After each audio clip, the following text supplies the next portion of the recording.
Acolytes. Another expose for woke Hollywood. Who would have thought that things like that will happen time and time and time and time and time again, Acolytes? Let's just continue and see what Smakalana has to say here. Author Brandon Sandsern confirmed what everyone suspected. Screenwriters who can't get their stories filmed license existing IPs as a bait and switch, replacing the licensed story of their own. Let me read this. Can I zoom in a little bit? No, I can't. I have a fun story here. Early in my career, someone optioned the rights to make one of my stories, The Emperor's Soul, into a film. I was ecstatic as it's not a story that at the time had gotten a lot of attention from Hollywood. I met with the writer who had a good pedigree and who seemed extremely excited about the project. Turned out he'd be the one to persuade the production company to go for the option. All seemed really promising. A year or so later, I read his script and it was one of the most bizarre experiences of my life. The characters' names were largely the same, though nothing that happened to them was remotely similar to the story.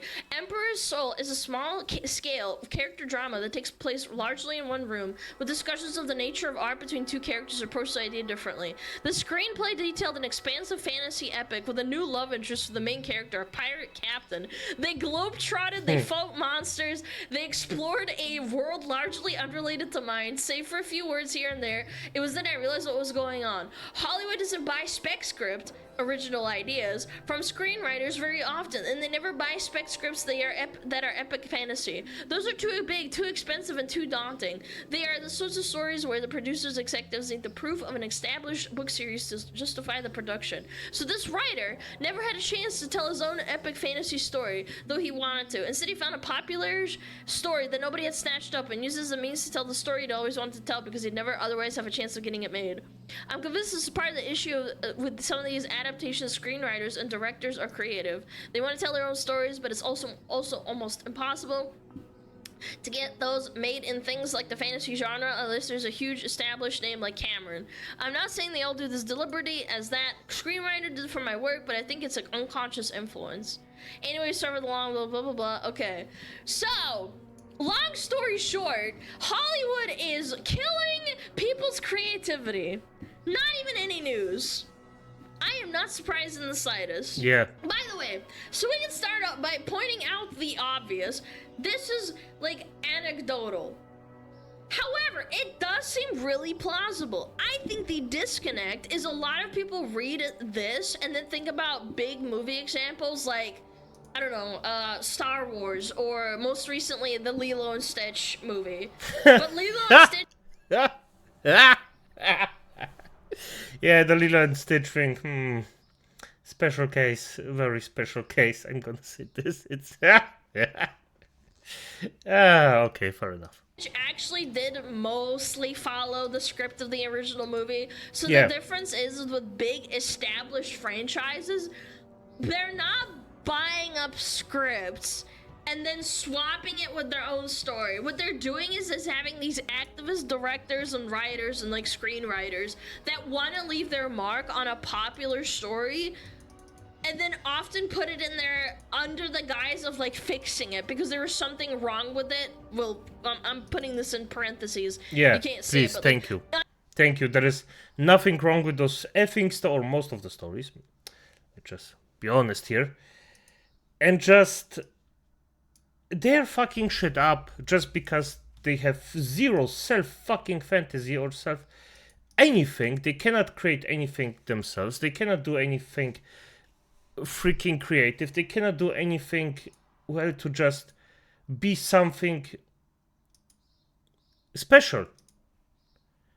It's just always the same bollocks. They always do the same fucking thing. They always steal. They always... freaking get work from different people and destroy it. It's just effed up. Under the guise of like fixing it, right? Yeah. Because it needs to be fixed. There's something wrong with it, right? This is not that. It's different. What this guy is saying is that small, unheard, little scripts are bought by these retards that can't get their own screenplays published. So Correctly. they can completely rewrite the entire thing to more closely resemble their story, like their vision, right? Yes. And just in case nobody's connected the dots, it's not just Hollywood. This is video games too. These people cannot get any publisher to make their like shitty video games with their shitty ideology. So instead they slowly co-opt these AAA companies like BioWare by applying under the guise of just wanting to be a game dev, but then they slowly do shit like what the Sweet Baby Ink person did. Oh, the Sweet Baby Ink person. Oh, just effing bullied, or basically told to bully people so they buy your stuff instead of actually saying, hey, do better stuff. Nah. Bully them until they need you, and then bully them some more so they pay you more. Just bully. It's just effed up. Instead, they threaten the marketing team with like what could happen on Twitter if they don't capitulate. Correctly. You guys remember that? Have a meeting with them over coffee, you're gonna get canceled, you're gonna flop, that kind of thing. You need... Yeah, by the way, and this wasn't like an unofficial one email someone wrote to someone and then just like sneakily hid it and then just said, hey, here, if you don't do that, I'm gonna... No, this was officially on a freaking TED Talk. I think it was a TED Talk or something like a TED Talk, where she explained how to do the things that she is doing. And then she was just open about it and said, yeah, bully them. Bully them until they give you what you want. It was just so disgusting. But seemingly it works. And at this point, this was the moment when I seen this and then seen people clap to this and just say to themselves, yeah, this is the thing we want. This is yes, come on, yeah. You're correct about this. This is the moment where I said, fuck it. You know what? If big companies want to get bullied, so be it. I am not a fan of that, but clearly there is something that works. This is something that works. And if you want to actually, well, get something done, you have to think about it to do it the exact same way. Need to be woke or it won't be successful. And corpos being corpos see an opportunity to virtue signal to make money and completely buy into it. It's the same thing with Pride Month too. Combine that with like DEI replacing good devs with like white women for diversity points, and you have a recipe for like absolutely terrible video games that just have no soul to them. And guess what? Gamers have to fix it, because the only way you can get these people fired and like outed and ousted and out of the industry is to vote with your wallet and not buy it. Okay, I thought she means the mods, because this is something that I want to say. If you have a game that's shit, do not, I repeat, do not try to fix it. It is what it is. The game developers decided that it's gonna be this shitty. It's not on you to fix it. And yes, vote with your wallet. And I mean, I'm not gonna be angry about it, because I told this exact same thing, or thought this exact same thing with World of Warcraft mounts, if you know what this is. And yeah, people still bought them, and now we have a gigantic problem with World of Warcraft. It basically just dies because it's, well, quite frankly, shit. Simple as that. So, yeah. At the end of the day, I hope that people give a fuck, but probably they won't. And this will continue. But to be fair, I'm a bit too negative right now. There is a change. There is a gigantic change. People are actually starting to wake up and starting to just let those games die and not buying them, because they know, okay, those games are shit. So they don't have to have them. And that's good. And spread the word to let people know what this is. And they hate that. They hate that you're using their strategy against them. Yeah, they want their good boy points, exactly. Yeah, makes sense. But the truth is, people don't actually care about those issues. They just want to see and do cool things. And I'm sorry. I truly believe that the people who are in the LGBT community, they are gay, lesbian, straight, trans, whatever, the all-encompassing community just wants a good game that doesn't preach to them 24/7. Like, guys, the character's gay. It's like, okay, why don't you just make a romance involving two dudes and it Correctly. just evolves? Like, why Yes. does it have to be like, guys, the character's gay, buy our game? Yes, Baldur's correctly. Gate 3 didn't do that. They didn't go out and say, like, guys, you can be a trans character. Did you know that? No, they literally said you can put a penis on a chick or a vagina on a dude, and that's totally fine. Like, people didn't really care. A small minority did, obviously. But, like, they didn't say, oh my gosh, guys, you can be trans in this game. You can have top surgery scars. No, that's not what they said at all. Yeah, you can have sex with a bear. That's all they said. They made a joke out of it, and then it just kind of carried away. Got carried away. Yeah, the bear thing. Yeah, a joke was made, accepted, and freaking done. And it worked. Frankly enough, it just fucking worked. So there's that. Yeah. Oh, fuck. It's just, I don't know. That's my opinion. Does Baldur's Gate 3 have surgery scars, though? No, it doesn't. It's one of two things. Usually it's either insanely forced to fit a DI quota or it's revisionist history where they retcon an established character's history and say, oh, by the way, they're gay. People hate that and just make a good gay character. Yes. That's what I've been saying. And you know what the worst part is when they make a character that didn't have any inkling whatsoever to, like, any sexuality. They were just like, let's say they're like a human warrior. And then all of a sudden they're like, well, actually, they start, like, inserting characters into the story and being like, guys, he has a boyfriend now.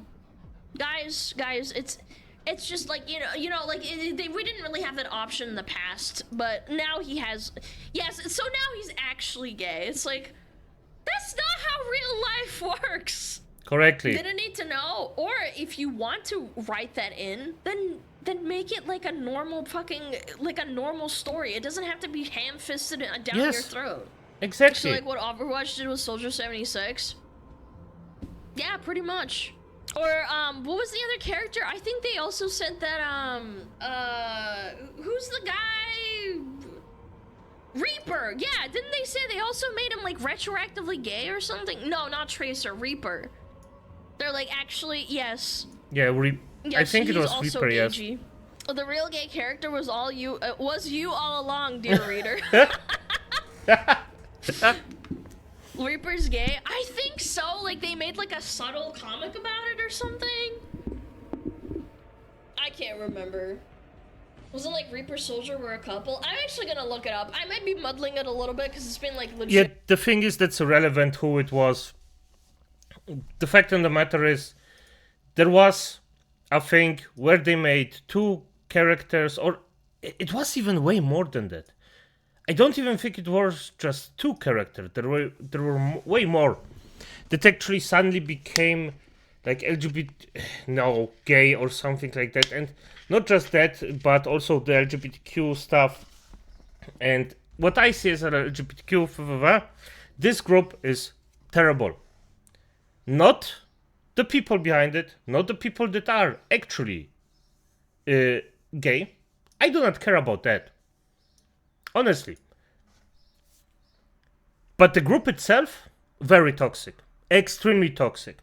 I had exposure to those people and just no.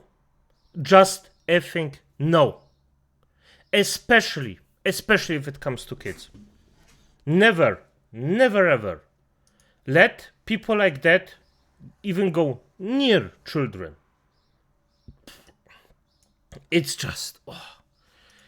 Legitimately 8 years. Were Reaper and Soldier 76 in a relationship? Canonically. No, Reaper and Social Services got not canonically in a relationship where they were close friends. Oh, I might have seen some sort of Twitter post saying that because they were really good friends, they're gay. Yeah, never mind. I think I'm misremembering because there was a big movement on Twitter saying that basically anybody who is friends, like, you can't be friends with a gay person as a male and also be a male but be straight, and then people start shipping you, and it's like that's not. Why That's can't not they how just this like works, be no. friends? Yeah, like Fujoshis love that shit. Fanfics? No, they were like pushing it really hard, but I guess it never happened. Might have been Bantees, Yeah, or fair somewhere enough. they retconned them to be gay. I don't remember. I really don't. I haven't kept up with Overwatch. But anyway, it's just like. Or wait, what? Was the second character maybe Widowmaker? Could be that I am just somehow mixing those two together for some reason. Irrelevant, fuck it. Just make good characters, man. I've met people in real life, like doctors and like people who are neighbors, and I would have never known they were gay until like maybe like their spouse came out or something. It's like they're just people. Because I don't ask people who Yes. they have sex with when I fucking talk to them. I have to, context clues or something. Like, you know what? Well, I mean, it's irrelevant. If it comes out, it comes out. Fuck it. Otherwise, it's just irrelevant.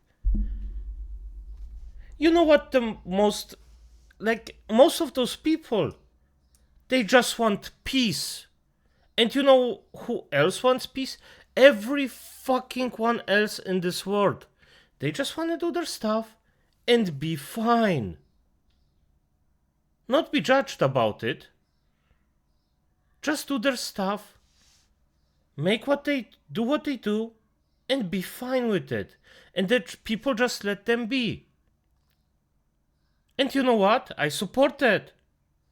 Because it's none of my business what they do in their freaking free time. Just let them be. Who cares if there are two dudes or two women that do that? It's just irrelevant. What? It's just crazy to me. It's not how the real world works. Why not? Because it's fucking rude. What do you mean? Correctly, yes, Yeah. because it's rude. Is it the norm these days? Apparently not. Apparently not, chat. But yeah, as I was saying.